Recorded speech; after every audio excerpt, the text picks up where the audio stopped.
practice last month? Went well. I just got to make sure I know how to do this. So Andrew's here making sure that we're ready to roll. All right, we're live for a meeting for Monday. Actually, not Monday. It's now Tuesday. I'm sorry, I'm used to Mondays. Tuesday, May 28th, 2024. Stand for the Pledge of Allegiance. Pledge of allegiance To the flag of the United States of America and to the republic for which it stands, one nation, under God, indivisible, with liberty and justice for all. Good news.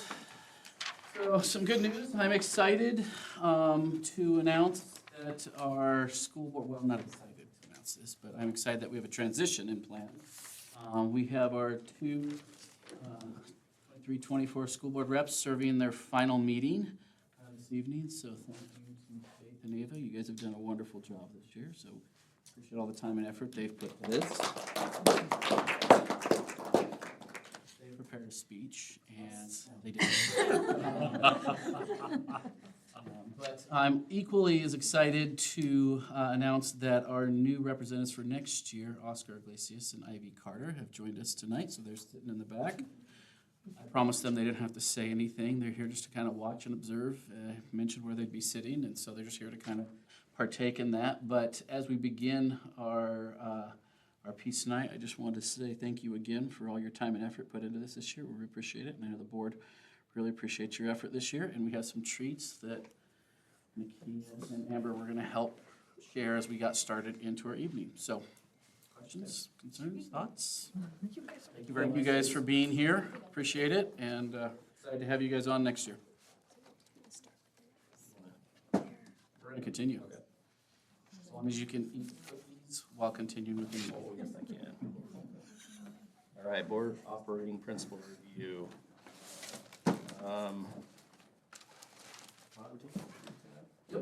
Okay, so issues that come before the board, input options items. The time frame for presenting such items to the board should be allowed for board deliberation and input. The superintendent should provide options and alternatives to the board, which include the strengths and weaknesses of the options. Board, let the superintendent know about the issues of concern and interest to the board so that it's easier for the superintendent to distinguish between the items the board wishes to discuss and the items the superintendent should handle independently. Staff, bring to your supervisor in a timely fashion all issues, plans, or programs that meet the following criteria: likely to be sensitive to the community, major change in program thrust, major cost item, or major deployment of staff. Thank you. Welcome. Any changes or additions? No changes tonight. The agenda will read out just like it always does, or I'm sorry, not like it always does, but like the agenda shows tonight. As a reminder, always, it is a special meeting because we had a holiday on Monday, so it's Tuesday. Because it's a special meeting, the meeting has to play out as advertised. You cannot make any adjustments to special meetings because it's not on our regular Monday date. Okay. Moving on to the consent agenda. Motion? I'll make a motion to accept the consent agenda.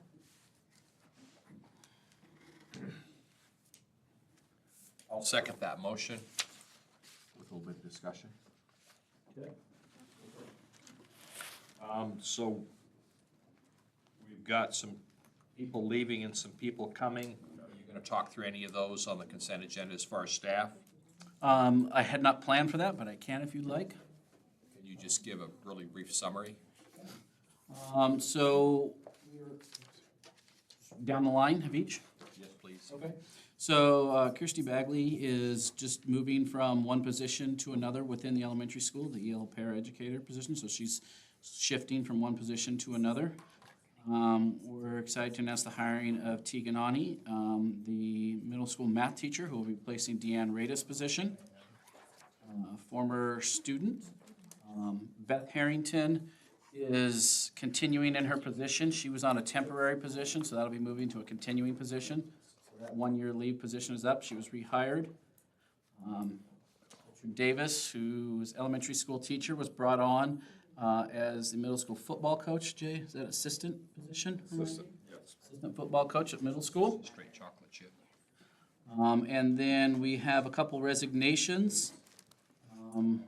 People that are seeking other opportunities and vacation. Thank you. Would you like me to go through the resignations? Karen is just retiring though, right? Correct. Okay. Okay, thank you very much. The other one I was gonna bring while we had discussion out, the 24-25 district calendar update. Want to remind you guys last month that you did approve the district calendar. It is a traditional calendar. What you see in front of you was, we just adjusted spring break. When that calendar was originally created over 2+ years ago, we were guessing at dates at spring break because our history always here is to match Kennewick school districts for our tri-tech purposes, as you heard from our community, how important that is for those students and those programs. Since the creation of that calendar 2+ years ago, Kennewick switched it to a week that it normally is not. So the only adjustment you'll see in that district calendar is a swap of spring break. It's the week earlier than it was previously. So just wanted you to be aware that we're not adjusting any start and end dates. We're not adjusting any times. It's just simply having spring break 1 week earlier than it originally was in the last calendar. So we're matching that up for our students. And that's all my comments on it. I like stay around, come back and teach in the district.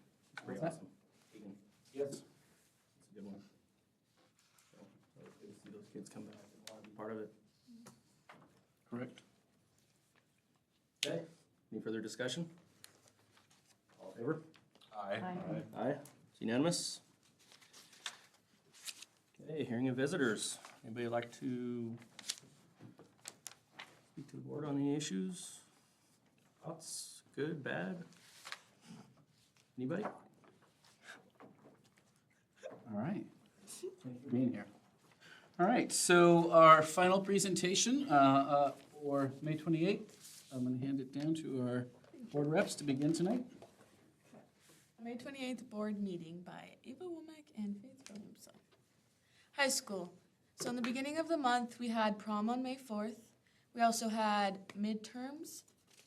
And as for sports, we had fast pitch softball and baseball end.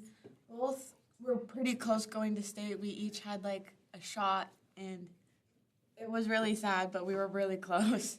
As for track, we did have a handful of athletes make it to state. Marley Paget, she did sign a track scholarship for college, and Logan Beck signed for college as well for baseball. We had state testing this month taken in one day, which was definitely a little bit stressful to have 4 tests in one day, especially when you have like the big essay one. It was kind of manageable, but it was all right. Oh yeah, and then we also had like iReady testing later in that week, so it was really busy. And well, this is also for like next month, but we do have senior graduation and the walkthrough with seniors and the kindergarteners. Okay, this is also high school. The FBLA celebrated Teacher Appreciation Week by giving out cookies to all the high school teachers. There's also a motivational speaker, Isaac Butts, came to our high school to talk about building up confidence and believing in yourselves. Drama Club took a field trip to Portland, and then the freshmen got to go to EOU, and then the senior projects happened. What day was that? The senior projects, it was like May 10th. That's pretty close. Yeah. Transition day. The motivational speaker, Isaac Butts, also stayed like throughout the whole day. He was able to like talk to students and help teach them even more past like the what's it called? Yeah, the assembly. You got the day right with May 10th. Exactly right. Middle school, this is all schools, but obviously we had the community barbecue. A lot of people showed up, a lot of families. They had the color run. I had that picture. Thought you'd like that. Thanks. I know the middle school kind of looked boring. ASB elections did they already happen or are they coming up? I think that already happened, but it's for like next year's. Along with the senior graduation, 8th grade is also going to graduate, moving on up to the high school. all sports ended at the middle school, but they are selling extra baseball hats for $20 if you guys are interested. Just saw that one on It's a Facebook. little fundraiser. Little plug there, just in case. For our elementary school, as like obviously most of you guys would know, we did have interviews for the new upcoming principal, and there were 4 contenders, but only one made it. For Teacher Appreciation Week, they had a Spirit Week, and it was kind of like a throwback Spirit Week, so it was a little bit different than rest of the Spirit Weeks. There was book fair taking place in the last week of May, or yeah, last week of, or it's gonna happen in the last. Oh, okay. Also, a summer youth basketball camp signups for 2nd graders through 6th graders. It's a fundraiser for our basketball program. And kindergarten graduation, where they also get to go through the walkthrough with our seniors. That's it. Thank you, ladies. Questions for our board reps? How's the mood at the high school? The mood? The mood? The mood. Stressed, relieved, busy, hectic? It's hectic. Towards like the end of the year, I feel like during state testing, it's definitely a little bit stressful.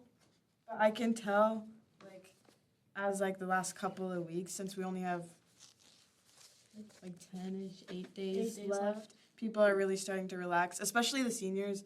The seniors I've talked to, they're like, after senior projects and after we walk across the stage, we're so like ready to be graduated.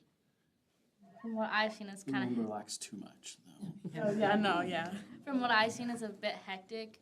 People are also like stressed out about finals. A lot of people aren't really happy that finals is the last day of school. But there's nothing we can do about it right now. Okay, thank you. Enrollment? All right, I'm excited to turn our financials over to Amber this month. I So thought you were coming. it's gonna- I'm oh, like, hey, I'm. yeah. Okay, we have enrollment for May. This, 746.87, and that includes our transitional kindergarten. Our average still is at 756, so still looking good. Budget status, for general fund, our balance is at 2.7 million for the end of April. And that's, we had a big chunk of money coming for our property taxes, so that'll help us get through the end of the school year. Capital projects fund, we, all the reserves now are all, for the tech levy, and that's at 274,000. We have spent down the bond money, so you see that reserve at 0 now. Debt service fund, we're at 251,000 at the end of April. ASB, we're at $200,630. And transportation vehicle fund, we're at $46,670. Amber, on the ASB fund? Yeah. The red, is it private money or what's? Yes, that's the private money. Okay. There's a little bit left in there. Thank you.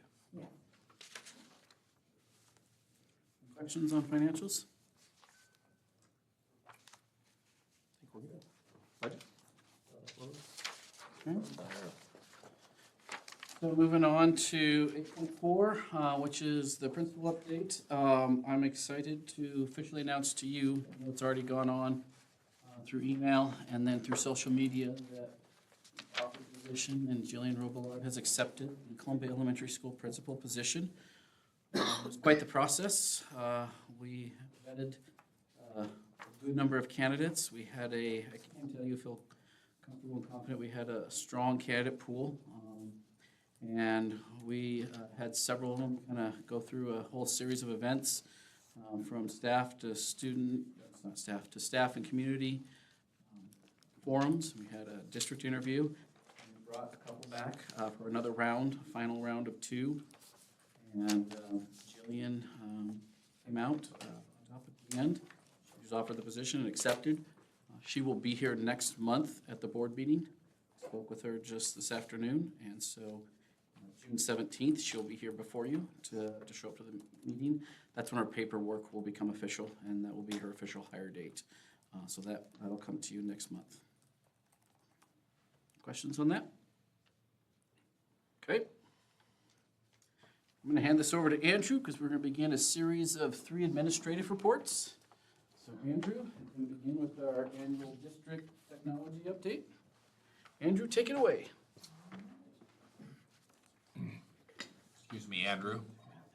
Is this year 15 for you? It's the 15th time that I've given you a report, but you're 17 total that I've been here. Okay. Thank you. So we'll just go ahead and get started. It was about this time last year, Todd came to me and said, we've got some ESSER dollars that we need to spend. And I had already kind of built out my summer projects, but we had an opportunity to improve our classrooms. And so we went ahead and, he said, well, what do you got on your list? What can we move up? And I go, well, we're looking at adding interactive boards and voice amplification and audio to the classrooms. And, I said, maybe we can target the elementary. And he goes, well, how about all 3 buildings? And I go, that's a good problem to have. So we did all 3 buildings. We ordered up 62 interactive boards. This includes every space that is a teaching space and could be made a teaching space if we were to grow in the future. So we equipped every space, but we did have to break it up because it was a lot of installing and moving parts and pieces around.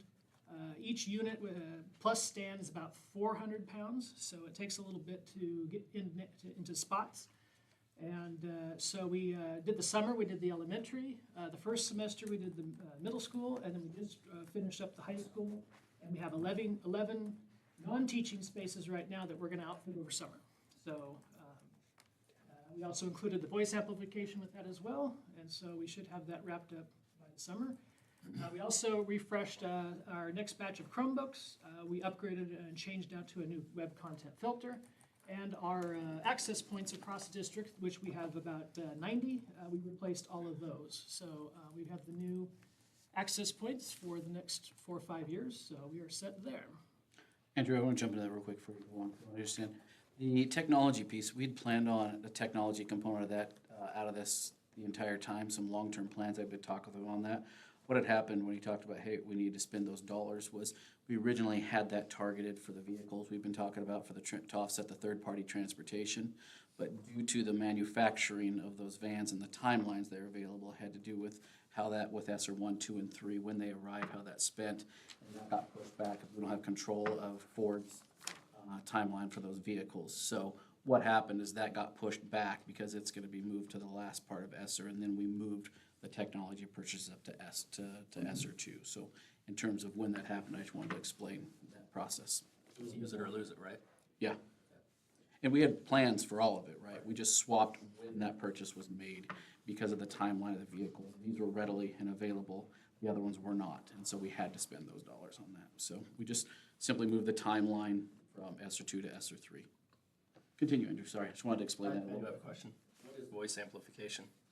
So the teachers have all been given a little lapel mic that they can wear, and it connects through Bluetooth to the speaker bar, and then it will project their voice into the classroom. So if you have a teacher with a quieter voice, they're allowed to be amplified, especially in the elementary where you have the AC units, heating units running constantly. It helps to have a little bit of extra oomph in those classrooms. Like a big sound bar, right? And so it's nice for students with audio, things of that nature. We can amplify teachers' voices if needed and necessary. What's the feedback on the interactive boards? Andrew? Really positive. Each teacher has their own style, and so some have already started with interactivity, especially in elementary over the years. And but beyond interactivity, it really allows to bring all the multimedia right to the forefront. And so they can either participate interactively or they can show content that's available on their laptops as well. So it provides a nice upgrade away from, say, a bulb in a projector from it burning out prematurely. The boards should last us quite a bit longer without any bulb burnout, so. I do know that sometimes if students like get they mess with it without the teacher knowing, they can like connect their phone to it and play like whatever they want. So, yeah, we haven't quite got all of it locked down. They'll figure out the tricks. They can tell you which ones need to be Yeah. done. I can name drop. Talk after. So, to help install those, I had Lou Jones help me out over the summer, and we called in some of my student techs, and our new maintenance director, Sean, we called him in to help install those. So that kind of just leads me into my student tech program that I got going on. Hey, Andrew, one more thing, sorry to interrupt, but the idea of taking that and outfitting our entire district in less than a year, it's been a big effort on their part, and our teachers have been great and patient. We had some that were itching to get them early, and remain patient, but we had kind of a plan throughout the year they would get them done. But we were able to outfit every single classroom space within that year.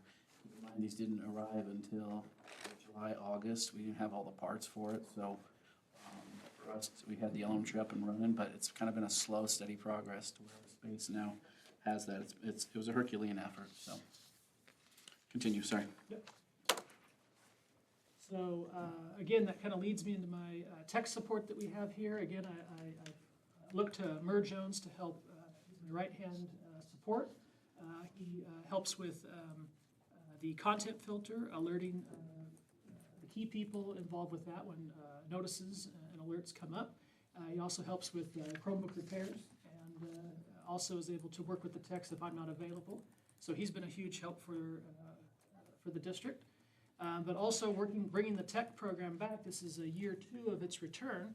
And I was able to bring back 2 techs from last year, and we brought on another tech here at the semester. So I have 3. Unfortunately, they're seniors, so I'm losing all of my techs, and I get to start the process all over again. But while I've got them, we run through basic PC and mobile device troubleshooting, Chromebook repairs, some cybersecurity, network engineering, web pages, and just touch a little bit on coding. So we try to touch a little bit on a lot of different subjects to see if they're interested in anything and they want to continue on, they have that opportunity.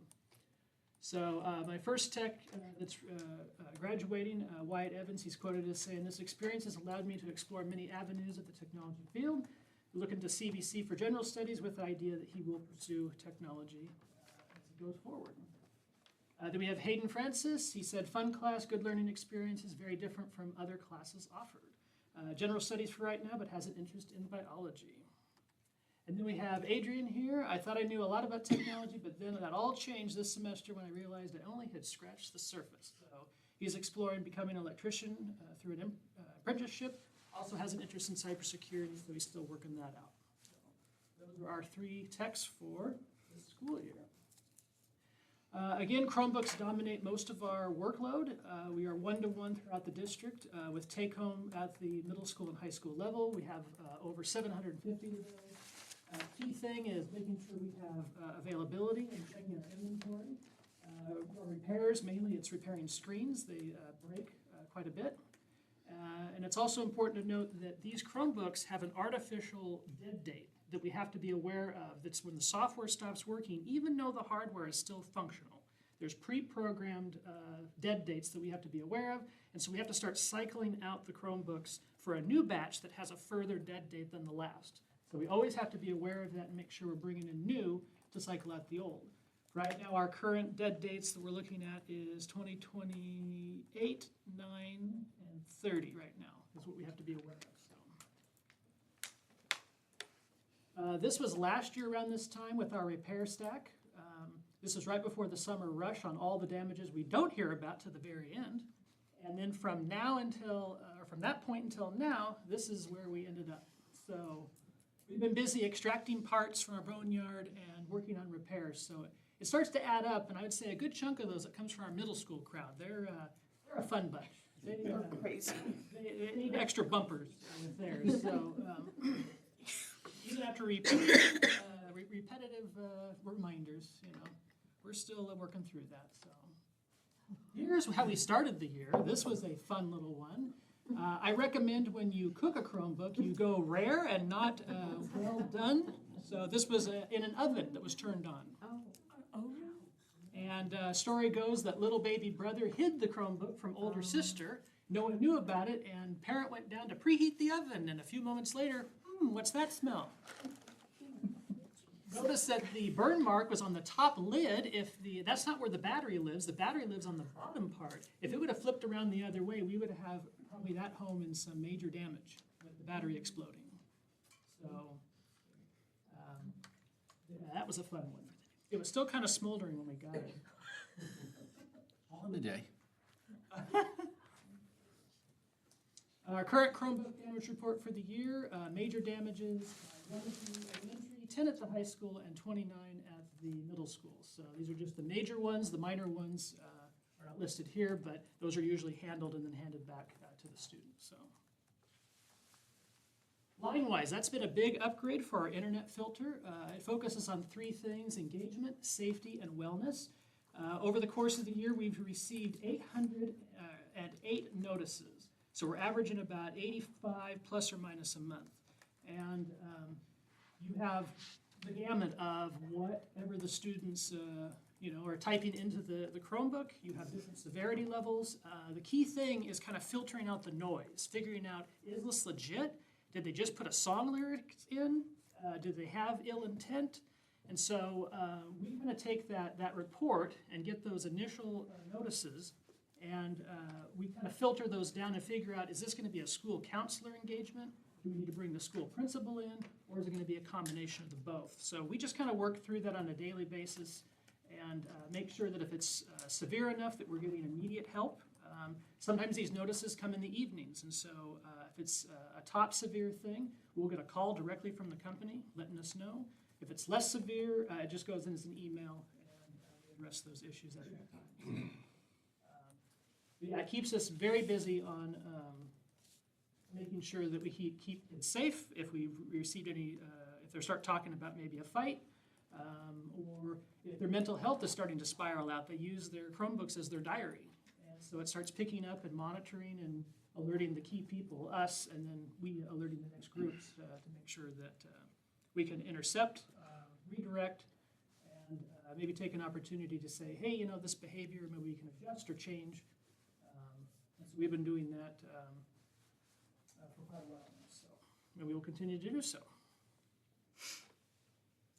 Class-wise also was an add-on with line-wise. It gives giving control back to the classroom. Our middle school staff desperately wanted this feature. This kind of is what our view of the classroom looks like now. The teacher's teaching at the front of the room, and this gives them visibility to the individual screens.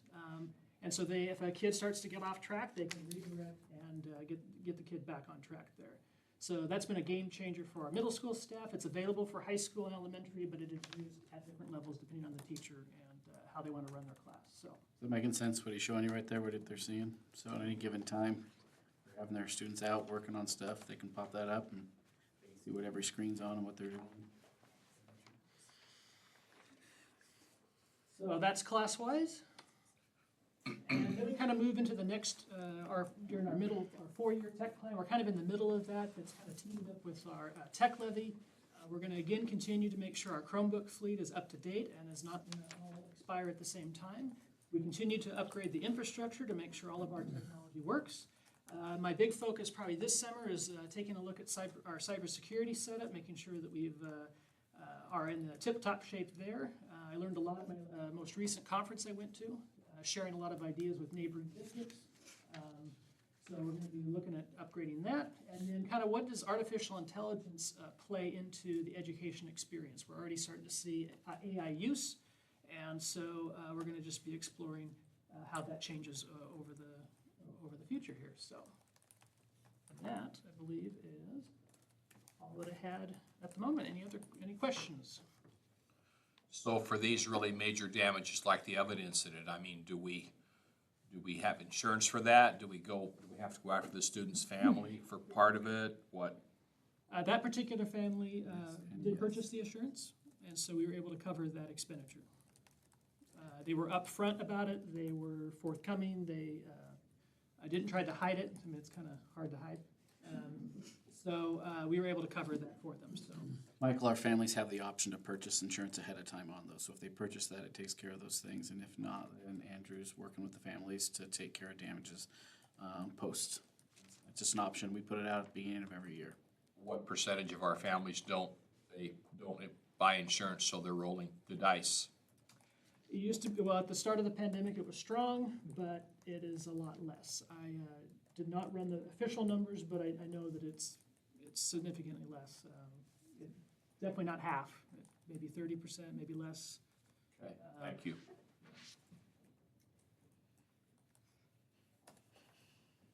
Other questions for Andrew? Thank you, Andrew. Andrew? Jay? All right. Mine's not gonna be as excited as Andrew's, because I don't have any Chromebooks that have been burned up, so. Anyway, kind of give you a quick rundown on how things went this year athletically. There's two highlights that I picked out. Obviously, number one was our boys' basketball team, placing second in state.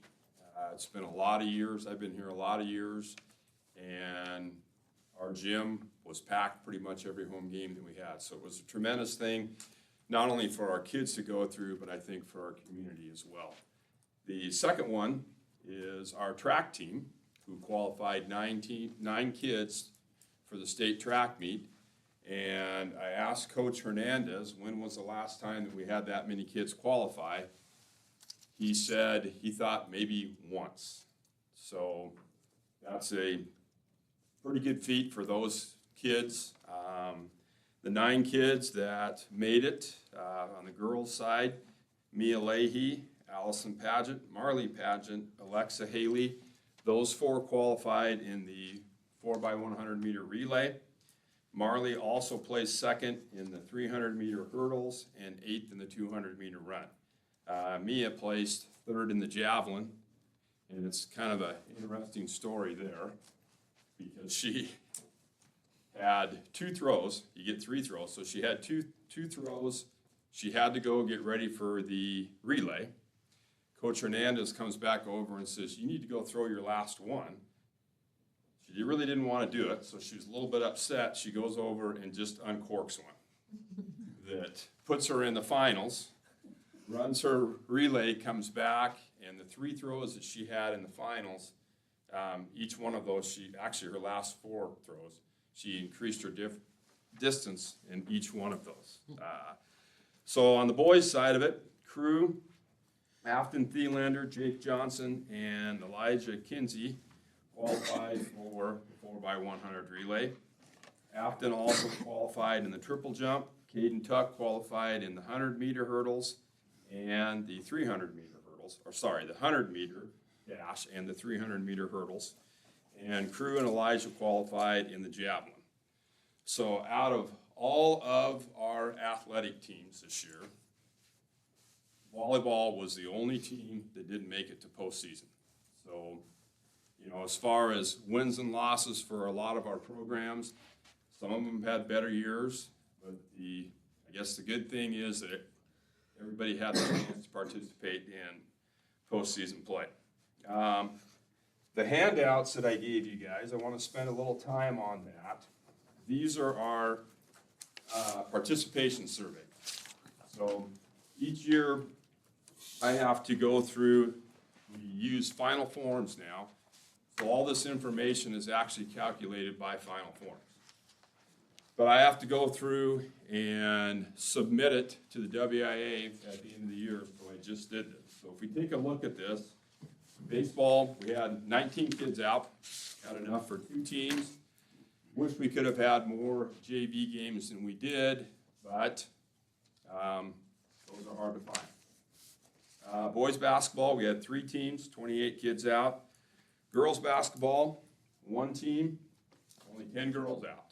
So that number's down from previous years. Cheerleading, in the fall, we had 9 girls out. In the winter, we had 13 girls out.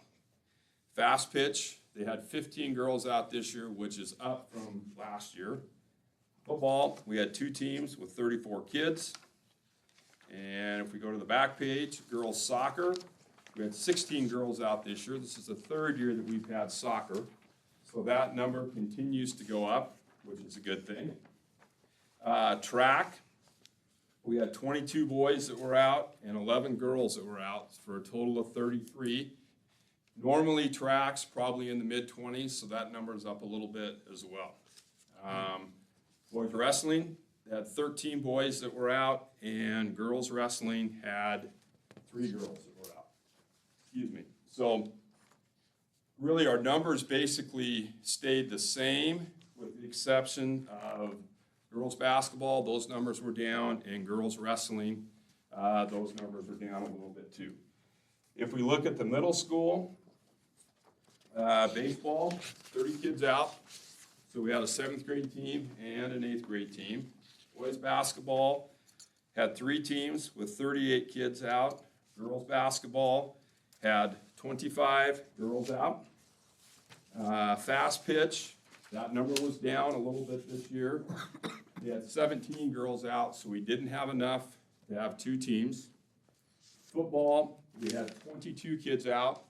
So once again, 1 team.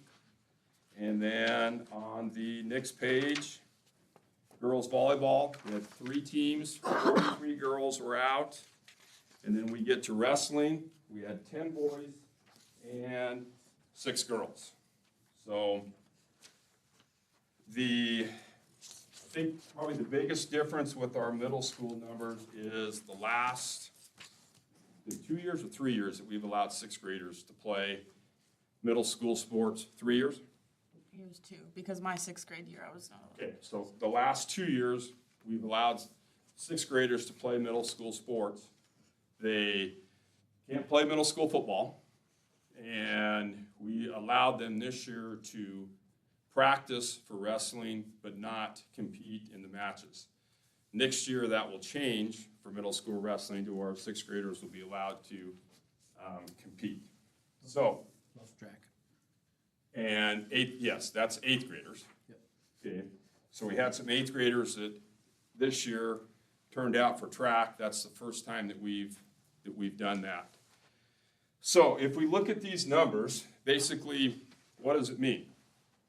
Okay, now, I need to apologize because when I saw our enrollment numbers, evidently I picked a really good day to look at our enrollment numbers.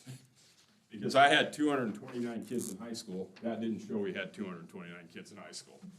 So anyway, let's say we have 229 kids. So out of 229 kids in high school, 131 played at least 1 sport. So that's 57%. We had 59 girls and 72 boys. If we look at the middle school, I had 180 students total, and 95 played at least 1 sport, so that's 53%. So there was 53 girls that played and 42 boys. Your numbers are pretty close because we're talking FTE versus a head count. Talking there, so. Okay. So good. Thanks for saving me on that one. So if you look at the percentage of kids that we have playing sports, that number's really not too bad. Okay. I think in the past, we've ranged anywhere from the mid-40s. We have not been above 50% very often. Now, the problem, in my opinion, is it seems like every year we're getting less and less kids that are multi-sport athletes.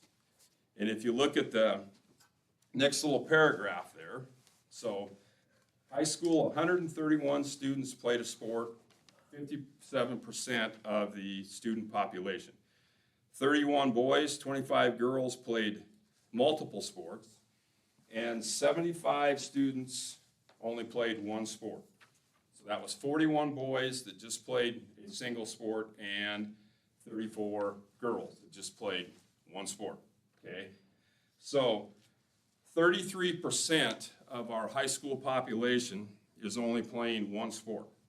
Only 24% are playing multiple sports. And it's kind of the same thing in the middle school. 95 students played a sport, 53% of the population played one sport, okay?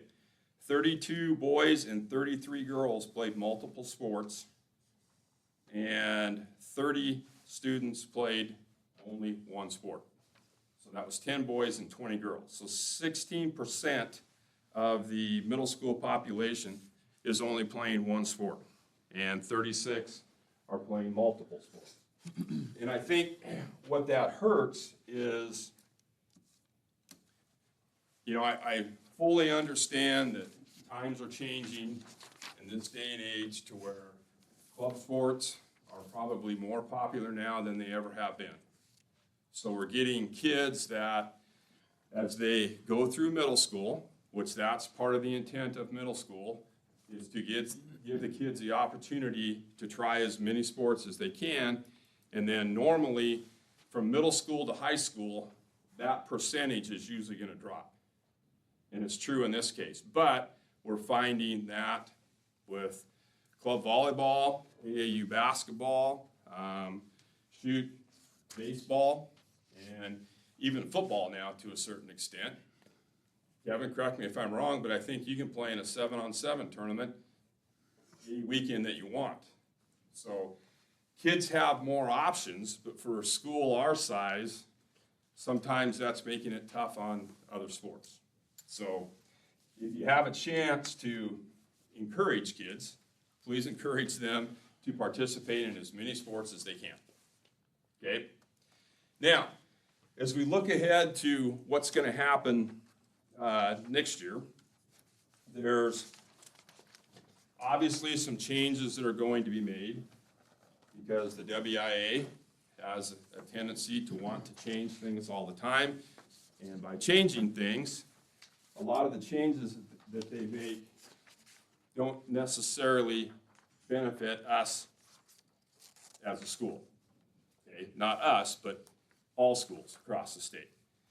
So, right now, currently, we, with all of our high school sports programs, we are in what's called District 5, the YVIAA. So if you go to a postseason game, the money that we generate from that goes to the YVIA. That's District 5. What the WIA has decided is that they want to combine these districts. So currently we have 9, and I believe next year that number is going to drop to 5. So what does that mean?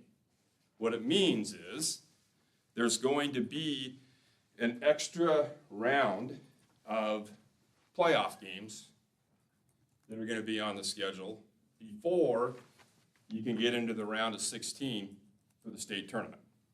Okay? So we are going to end up combining with District 6, which is up north. So that's Lake Roosevelt, our good friends from Lake Roosevelt, Liberty Bell, Manson, Brewster, Tonasket, Okanagan, Oroville, and Bridgeport. Okay? So the seasons are not going to increase in length. But football, for example, where it used to be during the course of the season, we would get 9 games. And then week 10 would be our round for our league tournament playoffs. If you didn't make it, then we matched you up with somebody else. So now football goes to 8 weeks. Week 9 will now be our EWAC games. And if you make it out of that, then we have to go play the Northern League. And then from that, you'll qualify into the state tournaments. Now, the nice thing about it is, as a league, we're going to have a chance to get more of our teams into the round of 16. Because we'll take the burst that that league gets and the burst that we get, and they combine those. Okay?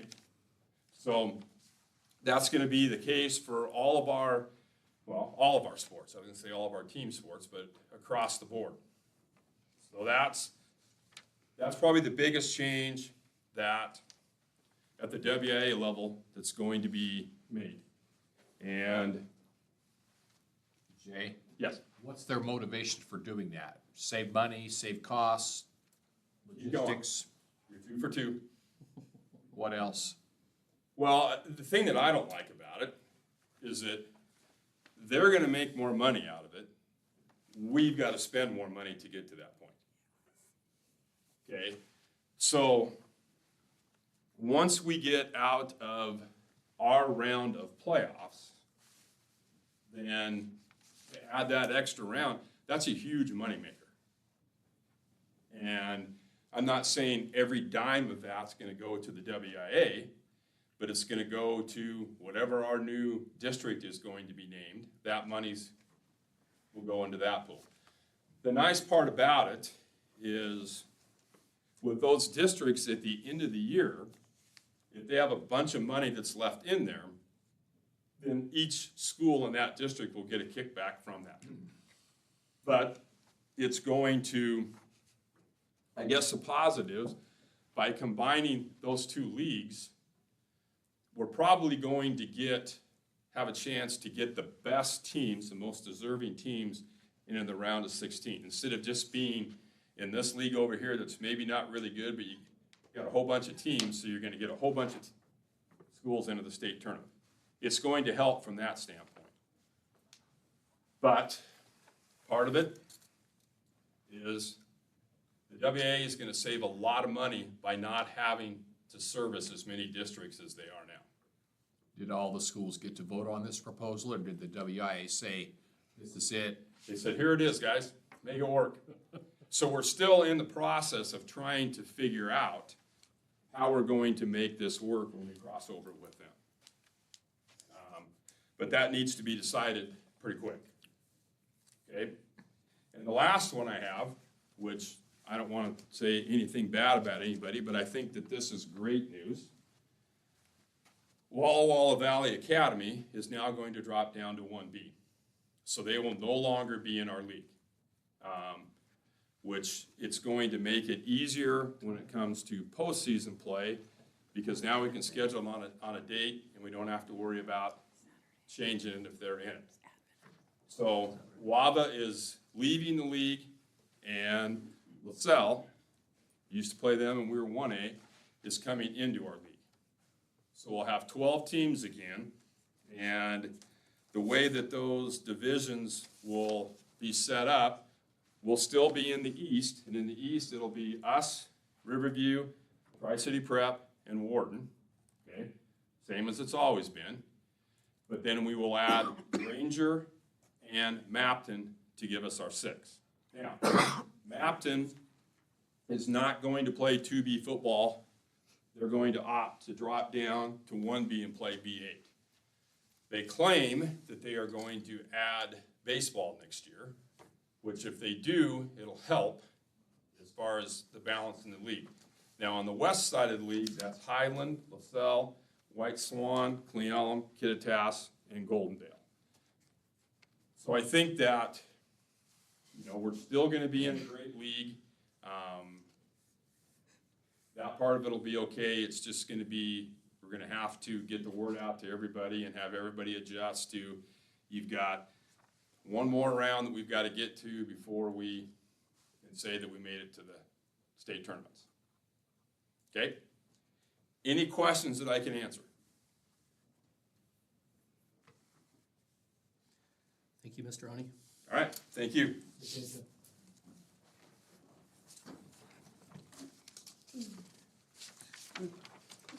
Okay. So I'm Keely Gant, and I've been sick for 4 weeks, so I am struggling to talk, so I have my cough drop in my pocket. But I'll scroll through it for you. it's good if you don't mind doing I it. don't mind. Okay. So real quick, you should have in your board packet probably a copy of the PowerPoint and then probably this big lengthy document that is really more of a detailed report of our 4-year plan for career and technical education here at Columbia School District. So rather than bore you with that big, long, tedious document, I really just want, wow, okay, I am coming forward. Who knew I put it in that small font? So I did just want to kind of summarize what's in there, and just show you some of our highlights, and then just kind of go through what's our future vision and where we're headed with career and technical education here. So some of our highlights, our Family Consumer Science Club They just won the Judge's Choice Award at Project Goodwill's 70s Fashion Flashback Show. So that was held in Pasco, and I'll show you a picture here in a minute of what their fashion looked like for that night. And then one of the things with career and technical education, we really strive to help our students think beyond just what they're going to be doing here in the high school, and whether that's post-secondary or whether they're going right out to the workforce right away. We really want to prepare our students with industry-recognized credentials. We use the term IRCs. And so in our classes right now, like all of our creative food classes, every single one of those students will work towards completing their food handler permits. And then in our family health, also again within family and consumer science, are also then striving for their CPR and first aid cards. So really want to try to give our students some type of employability skills before they leave their high school and move into the workforce. And I have a glare, so sorry, I don't mean to step in front of you. Okay, we outfitted our ag ed classroom with new tables and chairs with some grant funding. So Holly was able to get a Washington FFA grant that helped afford us the opportunity for new tables and chairs. So it's kind of a cool, funky lime green, but it kind of makes a little fun environment for the students. Also, Holly partnered with our Gear Up coordinator, and over spring break, they held a welding camp. And this afforded us the opportunity then to increase and improve on our PPE or protective equipment for our students, get more hoods and things like that, and the gloves that they need to wear. So that was exciting to be able to bring that in. And then all three of our program areas. So right now at Columbia School District, we have 3 program areas in CTE here. So we have a business and marketing, we have agricultural ed, and then we have family and consumer science. And on all of ours, we also strive, really it's part of career and technical education, is to embed guest speakers, field trips, anything that we can possibly do to make our classes as hands-on and as relevant to the workforce as possible, we do. It's just the nature of career and technical education, but OSPI actually now requires us to report back out on it. So we are, like last year, and we've been working with the tech department on this, but last year, we would have to code out every single student that actually earned one of those IRC credentials that I mentioned, or attended or had an option for work-based learning. So work-based learning meaning all of those work-like, work site-like experiences. We had to code out every one of those students if they had that opportunity. Now we even have to code out the students that didn't. So it's a very tedious, fun process, and so we've been working on a way to try to streamline this with our teachers to make it a little bit easier for coding those out this year. But all of them did bring in a variety of guest speakers. I'll show you some pictures here at the end. And we had some different tours that we had and different classroom visitors for different purposes. So I'm really trying to make sure that we're meeting those requirements for OSPI. And then Stacey Maven completed her year with Washington State FFA, serving as Sentinel, so that was pretty exciting. And Holly Kirkendall also received the honorary state degree for her contributions and service to the state agricultural education program. So excited for that. All of our students in personal finance, so again, Patty did a really good job of bringing in industry into her classroom. And so she had, I'm gonna start coughing. She had various individuals that came in and helped students learn how to create a resume, and work with mock interviews and work with industry professionals. And then we had the FBLA also. So they hosted a senior citizen holiday lunch with the Grange. They volunteered with the local elementary book fairs. They sold candygrams for Halloween and Valentine's Day. Oh, thank you. At the high school and the elementary school, and they participated in a monthly cleanup around the high school. So all of our CTE programs are very heavily engaged in community service types of events and activities, and really love that they do that. Another example with Patty's classes, so I don't think I mentioned it here, but so she has about 60 students in her classes. And of those 60, and this is really actually a huge accomplishment for the size and the scope of students that she has in her class. But of those students, so again, back to those industry recognized credentials, 9 Word Associates, 19 Excel Associates, and 32 PowerPoint Associate certifications were earned out of her Microsoft classes. So that's pretty huge. Those are things that you put on a resume. Those are things that people look at, look for, recognize. Especially like Excel, in all the different advisory groups that I've been a part of, I'm always hearing from business and industry that are saying that these students, like, it's great that they know how to use Outlook. It's great that they have a general idea of PowerPoint. But things like Excel are the things that really make a difference for our students. And so to see that type of numbers coming out of a small district is exemplary. All of our business ed classes except yearbooks now are offering and approved for CTE dual credit. So what that means is that all of our students in those classes have the opportunity to earn free college credit. So most all of our articulations or agreements are between either Walla Walla Community College, mostly with Columbia Basin College, but we've worked out basically an agreement that says what we're teaching in our high school classroom is the same content, same rigor as what would be equivalent to the college level course. And so we've worked with those teachers to align our curriculum with theirs, and Columbia Basin College or Walla Walla has granted us the opportunity then to provide for our students early access to college credit. And the nice thing about this is these are in our CTE classes, and these are free. So free to our students and families, but our district supports the cost of it. But it's honestly, within the state, probably one of the lowest, if not lowest, CTE dual credit process in the state right now. Students actually get the college credit at the very end of the term for which they're enrolled. Whereas like at Walla Walla or some of our other institutions, you actually have to go in, become a student there at that institution, and then you have to request those credits to be sent and or pay a small portion. Whereas right now our students don't have to. So this has been great. So again, she's got early free college credit in accounting, in personal finance, and in our computer applications. So the only class that she teaches right now that doesn't articulate is a yearbook class. So, and then just kind of moving forward, as far as where are we thinking we want to go. Right now, really just keep on looking for grant funding. Career and technical education, equipment, supplies, it's costly. Looking for other ways in which we can support our students with the things that we want to do. Particularly professional development for our instructors. We want to stay relevant. We want to stay current with what we're teaching. We want to make sure that our teachers are being able to provide our students with the best instruction that we can. But again, it's expensive to send teachers. You have to think about the subs, the time, the travel, the registration. So looking at money that we can try to find other ways in which we can continue to support our teachers to attend those. Patty's Business Ed program, computers. It's hard to come up with enough money to buy an entire computer lab at one time. It's also very hard to be looking at 10 computers every year on a rotational basis. We're really only allowed to carry over 10% of our CTE revenue from year to year, and in a small district, that's not enough to support an entire computer lab. So, struggling with looking at some ways that we can try to help fund that moving forward. Also consider implementing some new CTE class offerings for next year. So Patty put out an interest survey with our students, really just kind of wanting to see where they really want to go. And we want to be adaptive to what our students are wanting to do and where they wanting to see themselves, not just being prescriptive of what we're telling them they're going to take. So in this order kind of came back with social media marketing, introduction to business, or an introduction to marketing class. So we'll be kind of looking at that moving into next year. Probably spending some time this summer to rewrite frameworks.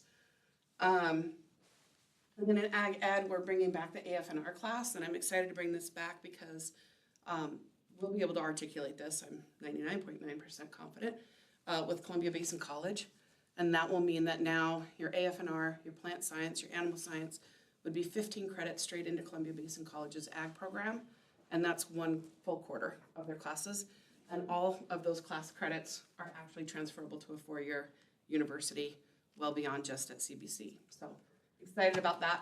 And then also a new personal choices or success class in our family consumer science program. So trying to offer up a little bit more for our students. Another thing that we really want to focus on, and I mean, I'm struggling with this. I have 4 districts that I work with, and across the board, I just hear this, post-COVID, we're still struggling to get student engagement and participation. I'm sure that's probably across the board, but particularly for us, our student clubs. As you talk about sports and athletics and you think about all the other things that kids are doing outside of school, or if they're working a job or they're caretakers for their families, it's really hard to get our students to get involved in our CTSOs. So I would really like them to get engaged in our family consumer science, FFA, FBLA, and to participate more at a regional, state, and even, if we're lucky, national national level. So I thought I'd just kind of share some of the photos. In the upper corner there, that was just an example from when we had an EMT individual that was in there and we had done some, gosh, I can't talk, CPR first aid with our students, and that was where they were earning the certifications. Boy, I'm gonna miss this one. He's gonna kill me. I don't know if this was Family Consumer Science or FBLA. This one we had done one of our social events, and I can't think off the top of my head. I believe that's the FBLA. FBLA. Thank you. So that- The luncheon. It's their Yeah. FBLA luncheon, Okay, thank you. range. And this is an example of one of our guest speakers. This was a realtor that had come in and talked to the students about buying and closing and selling. This was the Project Goodwill. So it's kind of our 70s fashion show, so that was pretty cool looking. They had done that at Pasco. This is a photo of all of the students that had earned those Microsoft certifications that I mentioned out of the class. So this was really cool. All of these students either earned one or more of those certifications. And then this is an example, and I believe he's a graduate of your program here, had come back and did some mock interviews with our students. And so they had sat down in the library and done a very professional mock interview with the students and given them that practice. And then, of course, there's your graduating Sentinel who left Washington FFA after serving her year there. These are the cool green chairs and table that I wanted to mention. It kind of just puts a different dynamic in the classroom for students, makes that a little bit more fun and lively. And I love showing photos of this. I'm biased with this Women in Welding.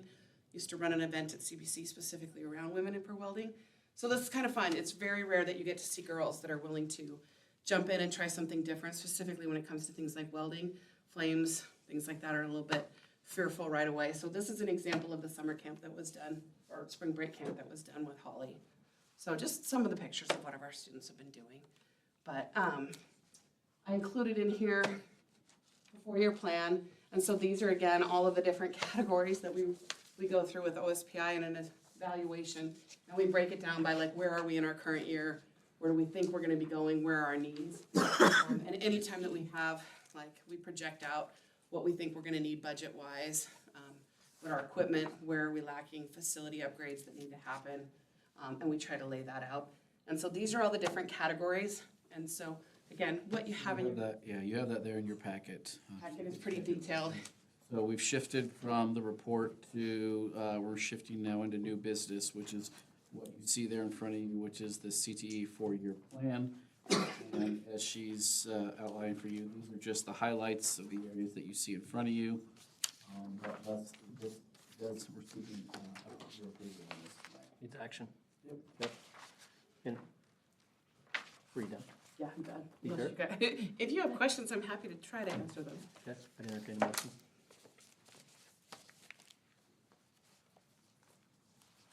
I'll make the motion. Thank you. Thank you. I'll second it. We have a motion and a second. Any discussion, further discussion? Do we have kind of what's the trend of our percentage of students who take advantage of the CTE pieces? Is it flat? Is it growing? Is it shrinking? Say, I mean, almost everyone who, I can't talk, sorry. Almost everyone who's in the classes do take advantage of the opportunity. It's not a requirement, so we tell students when they're in the class what the opportunity is at the beginning of the year. Students have to maintain, at CBC, they have to maintain an 85% or better every semester for which they're enrolled in the course to earn the credit. At Walla Walla, it's a B, which then leads to about an 83. So typically we tell students, it's in the syllabus, and in your guidebook, we'll tell students this is an opportunity if they want to register, and we'll walk them through like pros and cons of why you would or wouldn't want to take advantage of the opportunity. Most of the time then in the spring when they register, most students will do it. Not all of them obviously meet the 85%, but those that do will, get their transcript then by the end of that summer, following the year that they took the course. Takes CBC about 3 months. To answer your question more about the enrollment though, we're constantly having conversations about what is it? Are there other avenues she could go into? She hasn't even talked into things. We've had conversations about CDLs and different programs we've discussed, like what's out there, what could draw kids in those pieces. we're constantly having conversations about that, because we're obviously trying to maximize the number of students in all of these courses. The conversations we're having is, which way do you go, though? We've had conversations of, do we go down, lower? Do we start like in middle school and begin having conversations of that? We'd certainly love to grow our class sizes at the high school with these pieces, but we're also looking at what is the diminishing returns in terms of how many students we have there. You know, some that go to TriTech, some that go to Rolling Start, and those that are in there, some that have full classes. Have we saturated that with the folks that we've already got there? And by bringing new courses in, are we just really robbing from other programs to pull them in there from that? So those are the conversations we're constantly having about this, outside of, is there something new and exciting out there that could draw that number of kids in there, and how do we build those frameworks? So it's just a constant conversation every year we're having. We try to look for classes that, like, can be what we call credit equivalent. So something that you could take that might be also equivalent to an art credit, or that might meet an English credit, or that might also meet a math credit. So trying to find classes that we can put in there that allow kids to access an option. They can either use it as CTE for that requirement, they can use it as an elective, or they can use it as a core requirement towards graduation. So we're also trying to keep that kind of in the back of our minds at all times too. We know not all students are university bound. We know all students, that's not their pathway, that's not what they're looking for. So trying to find a niche for students that meet both ways. So whether you want to use it as a CTE credit or whether you want to use it as a university transfer student, either way. Okay, thank you. We have a motion and a second. Any further discussion? All in favor? Aye. Aye. Unanimous? 10.2, resolution for emergency repair grant. So I want to back up before we because I am looking for action on this tonight. But the resolution 2324-02, what you see in front of you, going back to last month, I reviewed with you an insurance claim for RTU 23, which is the high school air conditioning unit on top of our high school commons. We have 2 units up there. It controls half of that. We're trying to obviously get it done as soon as possible because it's not going to get any colder outside. So it's going to start getting warmer, and the other unit's going to have to start working double time to keep that area manageable. We had 2 quotes, one for $67,000 and change to replace it, and $10,000 to repair it. And we initially went through OSPI looking to see if we could get some dollars, and then we were held to a timeline with insurance. So we had to move forward with the insurance piece. We're fortunate enough, Amber's worked really hard on this one, trying to help me connect with Scott Black at OSPI. But after we started down the insurance road, OSPI came back and said, hey, we actually think we have some emergency repair money we can actually support with this. So that's why we're kind of changing course, because keep in mind, I mentioned to you last month, the $10,000 was a repair that we weren't sure that it was going to fix it, versus a replacement of a unit that was, I want to say, manufacturing date 1999. And so I would rather pursue, obviously, replacing it. OSPI has given us a pre-approval to begin moving forward with this, what they call an emergency repair grant. So thank you, Amber, for your help and assistance with that. But in order to go down this road, we have to have this resolution passed by the board tonight, securing that we can go after the replacement. This is the first step in our process. We contacted our insurance and said, hey, just kidding. We're actually going to go a different route, and they're just waiting to make sure we're going to move on this before they close the book on that claim. Questions for me? Does that kind of explain it? I make a motion to approve resolution 2324-02. I'll second that. Further discussion? Hearing none, all in favor? Aye. Aye. Unanimous. Okay. Thank you. You're welcome. So, moving on to board calendar review, we will have at our June 17th meeting, our new elementary school principal. She said she would be here that evening, so I'll get a chance to meet her. And then we will have a series of administrative reports. This will be new, something different we haven't done, but we're doing kind of an end-of-the-year follow-up. It's a shorter version where we have each of our ability administrators. They kind of presented where they started with some things, and they're going to give an end-of-the-year wrap-up because we're in the midst of our final benchmark assessment on some of those pieces. So it'll be kind of rapid-fire, smaller, but you're going to see each of our administrators at that June 17th meeting. They're all going to come at once and give you kind of a, hey, told you this then.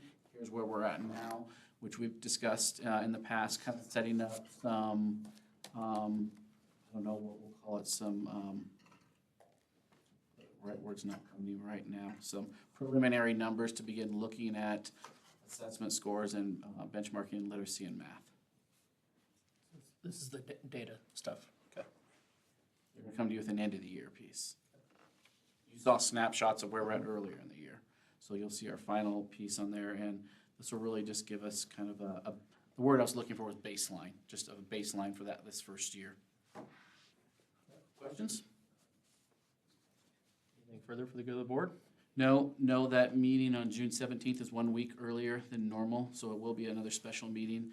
Following Monday, I apologize, but I will not be in the country, so I won't be, it's a trip, a mission trip, going around building houses, so I'll be out of the country doing that, so. Questions? Anything further? Adjourned. Okay. What country are you going to? Mexico. You did good, Mike. I took about 2 bites. In our cookie house.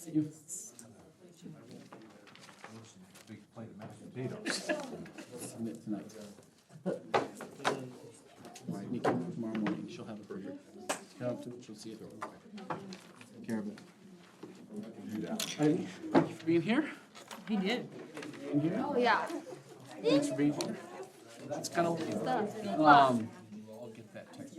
we'll get started.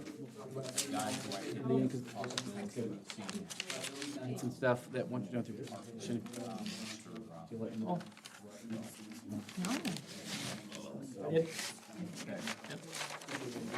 So, we started in August, so right before school starts, she'll be back in here.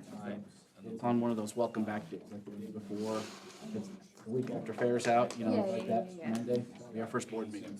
Touch base with you in August, don't stress about it, I'll give you reminders, okay? And you don't have to present anything, you have to show up that first time, okay? Do we get to sit here? Yes. Oh my gosh, wait, our name things. We get to take them if they don't break. Yes. Thank you. I'm gonna hang this on my wall. If they don't break. But with my luck, it's gonna break. Well, actually, no, we can't because I use these. Here it was.